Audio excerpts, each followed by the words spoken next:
Sup, my name is Rune for the YugiohCouncil. Welcome to Card vs. Card. If this is your first time watching this series, don't worry, because I haven't really been able to put these out as much as I would like to, but with this new computer and the new scheduling system we have in place and my new improved health, we'll be able to do that. So all I would ask during this video, because you're going to see how this works, is to, down in the comment section below, leave two cards you want to see verse each other.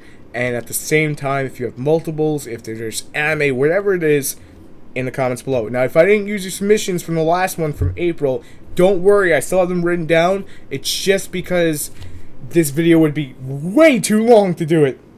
And I don't want to put out super long video because obviously we're putting more edits and more everything to the channel. We're trying to get the Gaming Council launched, so don't worry. It'll be up next month around this time, about a month from today. So, I'd just like to thank everyone for their submissions in Card vs. Card. You guys are the primary source of where this video content is going to come from. So thank you. Thank every one of you. Alright, we're going to start off with, and if I say your name wrong, I am terribly sorry. My English is not 100%. No, in all seriousness. Sometimes I slur words and whatnot, so just forgive me if I say it wrong. So, Natsume 360. Fiendish Chain versus Breakthrough Skill. Thank you for the submission, and basically we're going to run down which card's better. So Fiendish Chain can stop your opponent's monster, easily stopped by MST because you could chain it to it, and it negates your opponent's monster's effect. Stays on the field. That's a really important source to why I have to mention that. Breakthrough Skill doesn't stay on the field, so your back row's not being clogged, get double used, and not really negatable. At the same time, not going to stop your opponent from attacking. So those are the pros and cons of each one of the cards. So we have to break this down and say which card is better. In this case, for this format, because this is always ever shifting, is Fiendish Chain. It stops your opponent's monster, even if it's stopped by MST, and even if it clogs your back row, you're going to stop that attack. So that's going to keep you alive a little bit longer. Just a little bit. Just a little bit. Alright, this comes from Tail Parsons, and I just want to say thank you for the submission. If I say your name wrong, it's because my handwriting is terrible and I suck. But in all seriousness, thank you. Moonlight Rose Dragon versus Black Rose Dragon. Black Rose Dragon nukes your whole field. Moonlight Rose Dragon basically tells your opponent to go fuck themselves for trying to play a level 5 or higher synchro deck. No, in all seriousness, I'm just joking around. So Moonlight Rose Dragon, when special summon, you can target a special summon monster, bounce it to the extra deck, or to the hand. In this case, if it's level 5 or higher, when it pops out to the board, it's going to be bounced. Clear Wayne Synchro Dragon just like goes, sup. Black Rose Dragon completely destroys everything, but there's a secondary effect that most people don't use that can actually win you games. If you banish out a plant-type monster from your graveyard, you can target, I think it's a defense monster, or just a monster in general, and you can make that attack 0. Like I just said, I think it changes to attack mode if it's in defense. Like I just said, that can win you some games, but you're not going to see that effect too often, so it's not completely viable. So it comes down to which of these two cards is better for this current format. That's a lot of what this is. Moonlight Rose Dragon, I would say, would be better, but because we're still in that set 5, say, go kind of format, we're still in that setup format. The only deck that doesn't really do this is Necrotic or, say, Burning Abyss half the time. Would be Black Rose Dragon gets the win, only for that reason. And just in case you guys don't agree with what I have to say, that's what the comment section for is. Let's be civil. Alright, this comes from Astro Boy. I'm sorry if I say your name wrong. 7 Swords. 7 Sacred 7 Swords. My god, I'm terrible. Versus Allure. I'm just going to call it Sacred Sword. Sacred Sword versus Allure. Allure is limited, and Sacred Sword's at 3. Oh, no. Oh, wait, that's hit by the ban list too. Son of a bitch. Thanks, Dragon Rulers. Alright. So one banishes a level 7 monster and you draw 2. The other, you banish a dark, or you discard your whole hand. Honestly, Allure is the better of the two, and that's not me being biased because I played Teledad. In all seriousness, there's a reason Allure is still on the ban list. A lot longer than 7 Swords will ever be. So, definitely going to give the win to Allure. Sound off in the comments in case you don't agree. My handwriting is terrible. I'm just going to say Tony because I can't read the second part, but thank you for the submission. Stardust Spark Dragon versus Hot Red Dragon Archfiend. Which of these is better? Stardust Spark Dragon basically can create a loop with Dragoonis for Dragon's Bind, and protect the dragon's bind, protect itself so you can't get over it, and it's harder to get over it for a lot of decks. Hot Red Dragon Archfiend blows up. It's basically like a Raigeki to the board, all attack position monsters. It's really cool, and it's got 3,000, but then it's the only monster that can attack. Even though Star Spark has less attack, I would definitely give the win straight up to Star Spark Dragon. And the main reason for that is because of that anti-destruction protection with the Dragon's Bind loop, and you really don't see Hot Red Dragon Archfiend really being used as much. I mean, I use it in Chaos Dragons, but that's just me. Most people have a tendency to stay away from the card because there's better options in all seriousness. And it sucks because it's really cool and it would be awesome to see that. So let's move on to number 5 battle.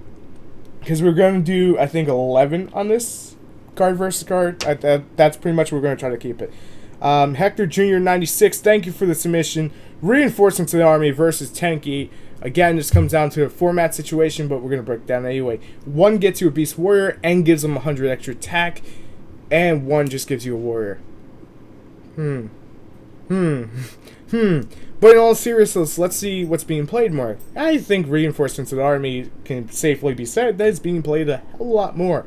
So Reinforcements of the Army is definitely going to get the win here, only because the playability is through the roof at the moment. And otherwise, I'd probably give it to Tenki, but for right now, I'm going to give it to Reinforcements of the Army. He also has one other submission, which we're going to go over to. Wolfbark versus Traptrix Diona. Thank you again for the submission.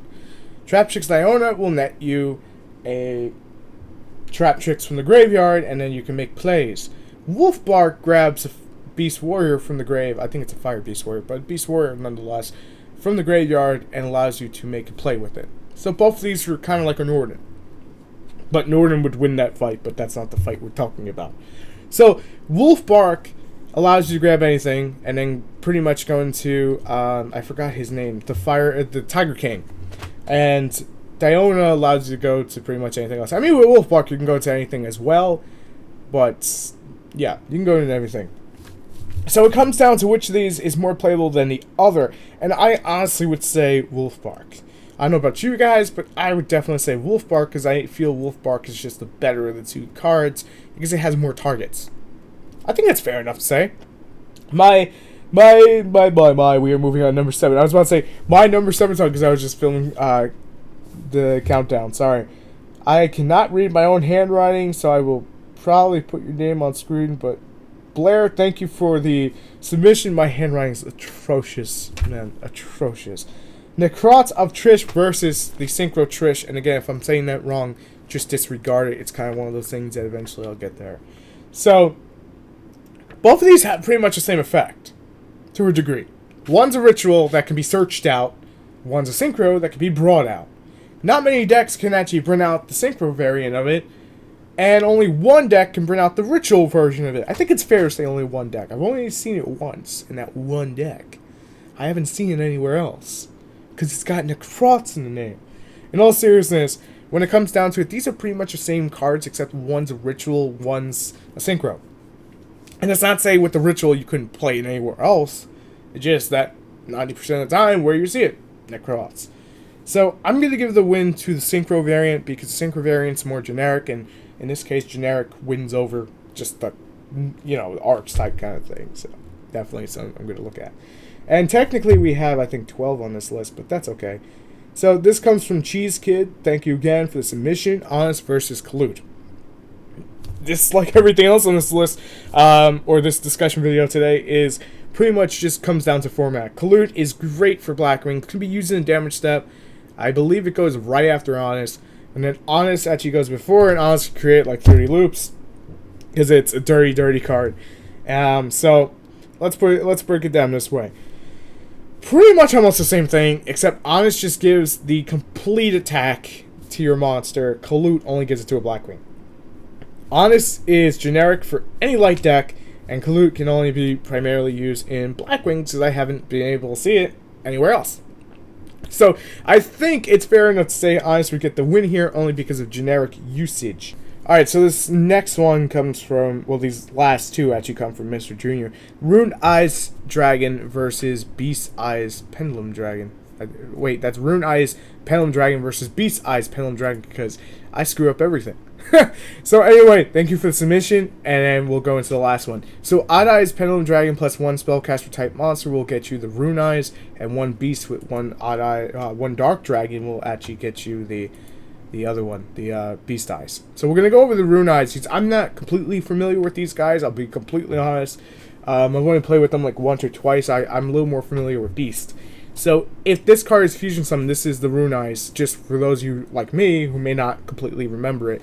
If this card is Fusion Summoned by using a Pendulum monster on the field as Fusion material and is unaffected by your opponent's card effect this turn. So apply the appropriate effect depending on the original level of the monster used as Fusion material monster, not Odd Eyes. Level 4 or level 5. Level 4 or lower, this card can make up 2 attacks during the battle phase, and level 5, 3 attacks. So, not too much going on there. I know Beast Eyes is pretty much kind of the same thing, where it must be either Fusion Summon or Special Summon by tributing the above cards you control. 1 Dark, 1 Beast, the Dark Dragon, 1 Beast. Very, very, very easy to bring out, and cannot be Special Summoned by other ways. If this card destroys an opponent's monster by battle, inflict damage to your opponent equal to the original attack of the Beast type Fusion material used for this card summon. Now, most of the time I probably use Kinky Bio to get this shit out, but I mean, you're not going to be really doing much damage with it. Rune Eyes, you'd be doing a hell of a lot more. But at the moment, Beast Eyes is the better because it's easier to bring out. We'll see it a little bit more. Rune Eyes would probably be better once we get to the Magician deck. So for right now, Beast Eyes gets a win. For later on the line, I'll probably get to Rune Eyes. But I'm going to leave this more to you guys to decide. And our final one, which comes from Mr. Junior again, MST versus Night Beam. I wanted to do Galaxy Cyclone, but we'll do that in the next one. Or maybe you guys can submit that, and we'll do it on the next one. So MST versus Night Beam. This, again, comes down to a format, but Night Beam has lost a lot of its power in recent history, and MST has gained a lot. So MST is definitely going to take the win to end off this card versus card. We'll be back next month with another card versus card, but we'll be back tomorrow with more videos as always. And thank you guys for submitting, you know, some amazing, amazing stuff. There's still like half of the submissions I didn't get to use yet, which I will in the next one. Is I didn't want to keep this longer than 15 minutes. Because it's not because of the editing time, it's more because I want to give you better production. I want to put out more content for you guys. I want to basically do it in a way that you guys can enjoy it. And these don't take super long to edit on this computer. It just primarily I wanted to keep it in a time frame where you guys can watch it and you don't have to like worry about your day and you're like, I don't got time to watch this, too long. So thank you guys again for the continued support. Sorry if my throat goes out. A little bit under the weather. And next week is another guide to your side, which is Mega Monarchs, and the week after is Pack versus Pack. That's how it's going to work. And then the week after that's another guide to your side. So get those requests in, and I'll see you guys later. Thanks for watching. Peace.